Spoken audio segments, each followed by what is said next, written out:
Okay, so let's fast forward to March. March 4th, my theoretical opponent and I released a joint statement talking openly and blatantly about much of the racism that we experienced in our respective races. Go look this up on my Instagram. It's in the highlights on my political Instagram, Eric Curry SF.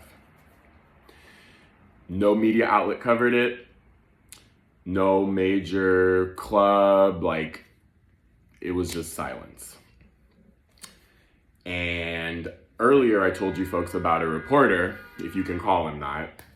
This individual is notorious. I won't even mention the publication that he's with because it's a joke publication, as he is.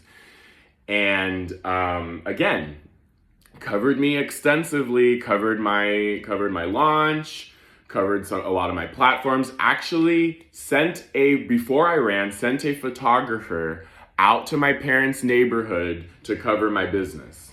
This is all, you can see all of this on my website, ericcurryco.com. So, silence. And I thought to myself, wow, so you are so excited about me exiting the race, but now that I am, and I'm telling you who I'm endorsing, crickets. So, anyway, that's what was going on in the background. But for me, listen, this was the bright light at the end of the tunnel. I had found a way out. Mind you, I still had and still have debt on the campaign. So, technically, the campaign is still open until the debt has been paid off. But for all intents and purposes, I was not going to be on the ballot. I was exiting the most stressful circumstance and event in my life. And I'm getting ahead of myself, but March 11th, which was my last day in DC, and ironically enough, my mother's birthday, was the day that I released my exit statement. And you know what? What if I told you that I actually did it in the air, flying back to San Francisco from DC? Let's back up a little bit. So I had a trip planned to DC and at the beginning of, 2022. And for me, it was like, hey, I'm running for a federal seat. Geez, I should maybe see what Washington, D.C. looks like and see if I experience the city, right? I was not expecting to fall in love.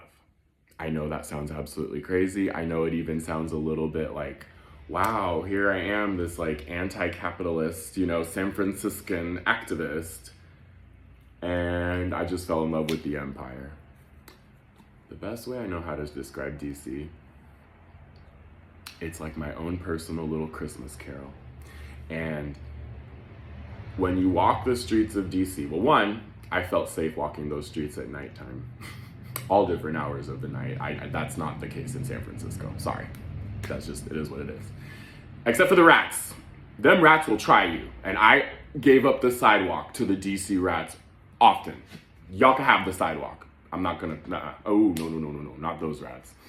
So, this was actually the first of many trips to DC over the next 2 years that I'll talk about a few of those and how they relate to the story. But I remember this first time, again, I was so shocked. I was so taken aback by the fact that how enchanted I was by this city and how much, the best way that I know how to describe it, and I did touch on this, but one of my friends just literally said it. It's literally like how you, in your childhood, how you imagined the United States to be. Like this strong country that helps people, where our tax dollars are used to fund services and things that make our lives better instead of endless wars around the world. Yeah, I said that. And you know what? First of all, it's also very massive, and that's like part of it, is that you're supposed to get the sense of being overwhelmed. I fell in love. with the Supreme Court. Yes, like somebody mentioned, there are some very evil motherfuckers in that building, but the building, oh my God. And you know what? Listen, if my tax dollars are gonna pay for all this shit, the least I can do is enjoy it. You know what else I did? I went to Howard University. That was like actually really top on my list. I wanted to visit Howard. And you know what shocked me? So I make my way over to Howard because it's on the opposite side of DC from where I was staying. I was in Calorama Heights.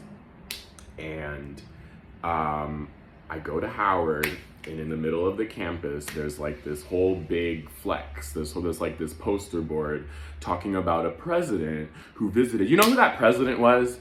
John F. Kennedy. And I'm thinking to myself, wait a minute, they're making this big deal about John F. Kennedy visiting Howard, which is literally in the same city. I'm sorry, why isn't every single president visiting Howard? Like, what the fuck?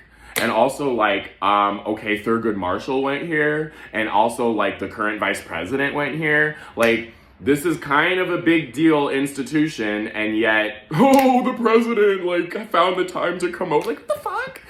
Anyway, the other thing that happened while I was in DC, and you're gonna maybe laugh, I saw a panda for the first time at the Smithsonian Zoo. Don't read too much into that statement, but I had been waiting my entire life to see a panda. Did you know that anywhere a panda is born, it automatically belongs to China? And there's a big like contract, millions of dollars of negotiations into leasing these pandas. We almost got pandas here in San Francisco. I think the deal did not go through because it was incredibly expensive and some people did not think it was a good use of money. Anyway. You know, again, sorry, I gotta make the joke. Okay, so how all pandas belong to China. So anywhere you see a parrot, they're all mine, all of them. Anyway, so I saw a panda, and it was really cool because my hotel was really close to the Smithsonian Zoo. I won't divulge all the details of this because, I believe it or not, I was not planning to end my campaign the day that I left DC. But the reason why I bring it up, and I won't expand on this either, is that it was my mother's birthday and we weren't speaking. But I did call her that morning before I got on my plane, because remember, we're 3 hours ahead. And I didn't reach her because she was on her way. I think she was already at the party with her friends, or she was driving. My mom has a lot of friends. My mom, I've been so blessed. I've been so insanely blessed to be part of the bloodline that I was born into with my mom. Beautiful, intelligent woman inside and out, but most evidenced by the fact that so many people love her. And she has so many friends because of how she treats people. I could actually learn a thing or two from her. So anyway, I did find out later that my mom, even though we weren't able to talk, like actually connect because I got on my plane afterwards, but I did find out that she was so happy that I called and that she almost showed up to her birthday party in tears. So I'm happy. Anyway, I don't want to talk anymore about that because my family and I have had interesting dynamics and interesting relationships, like all families do. But I love them fiercely, and I will defend my family and protect them until the day I die. So, anyway, the other thing. So this is the story that I wanted to mention in this video.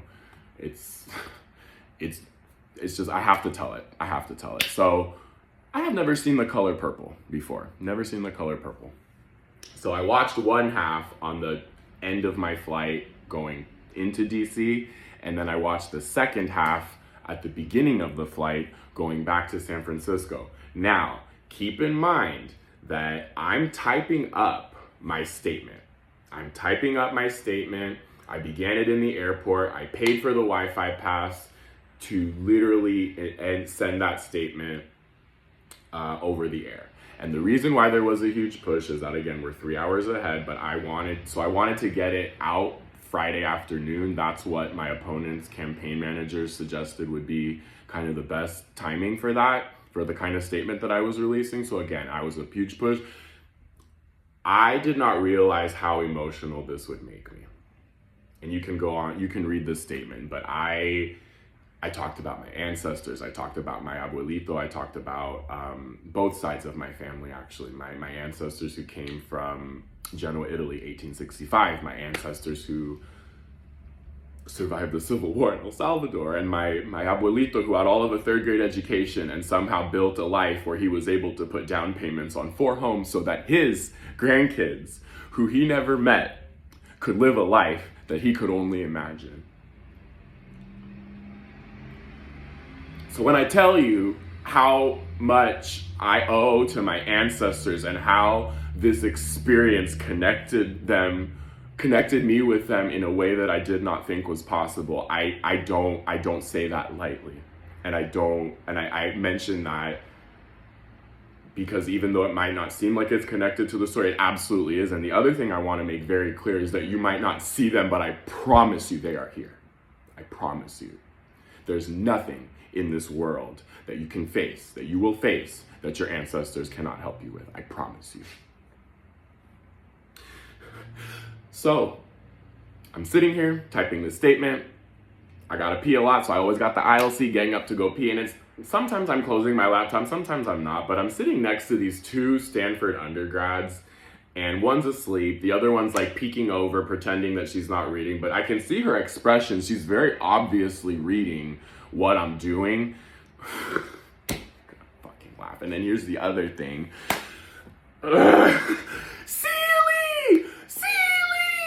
So it's that point in the movie, so I'm bawling, y'all. I'm literally crying because Color Purple, you know, freaking, God, I can't even think of people's names, but, you know, Whoopi Goldberg is, like, running down to go meet her sister. I'm, you know, talking about my ancestors, and I'm literally freaking bawling. And I look next to me, and this girl's like, what the fuck is this guy up to? And I'm just like, I'm thinking there's some message. You know what, girl, don't worry about it. Pay attention to your man, okay? Don't worry about what I'm doing here. So, that was the event and circumstance. That was my first trip to Washington, D.C., and was not planned this way, but that actually resulted in me exiting the race. So I will talk about what took place after that in the next video.